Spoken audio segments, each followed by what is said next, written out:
अमेरिकी वज़ीर ख़ारजा Antony Blinken इस हफ्ते एक और वेस्ट एशिया के दौरे पर निकलेंगे। उनके हालिया दौरे का मकसद इजराइल और हमास के बीच जंगबंदी समझौता कराना और बंधकों की रिहाई को यकीनी बनाना होगा। ब्लिंकन ने कहा है कि वो सऊदी अरब और मिस्र में सीनियर लीडरान से मिलेंगे और लोकल रीजनल पीस के लिए सही रुख पर चर्चा करेंगे। वाज़ेह हो कि अमेरिकी वज़ीर ख़ारजा ने कहा है कि फ़िलिस्तीन में शदीद फूड इनसिक्योरिटी है और वहाँ फौरी मदद पहुँचाने की काफ़ी ज़रूरत है। एंटनी ब्लिंकन का ये तबसरा तब आया है जब रफा में इजराइल के स्ट्राइक को लेकर अमेरिका और इजराइल के बीच ठन गई है। पीर को सदर जो बाइडेन ने इजराइल के पीएम बेंजामिन नेतन्याहू को एक फोन कॉल पर हमले के बारे में चेतावनी दी है। उन्होंने कहा है कि रफा में इजरायली फौजी मुहिम से गाजा में अनारकी बढ़ जाएगी, जिसके बाद दोनों फरीक इस बात पर मुत्तफिक हुए कि दोनों फरीक की टीमें इस पर चर्चा करने के लिए वाशिंगटन में मिलेंगी। अमेरिकी अफसरान के मुताबिक ये बैठक इस हफ्ते या अगले हफ्ते होने की उम्मीद है।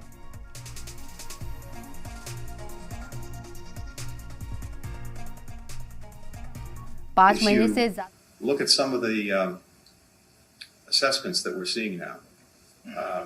They only underscore the urgency of making sure that this assistance is a priority and that it's sustained.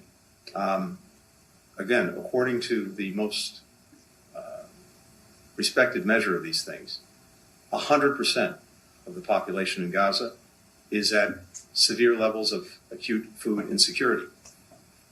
That's the first time an entire population has been so classified.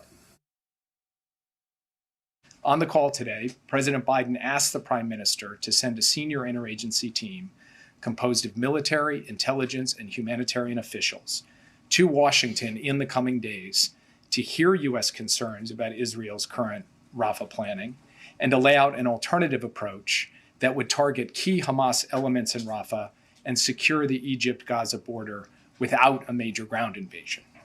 The Prime Minister agreed that he would send a team.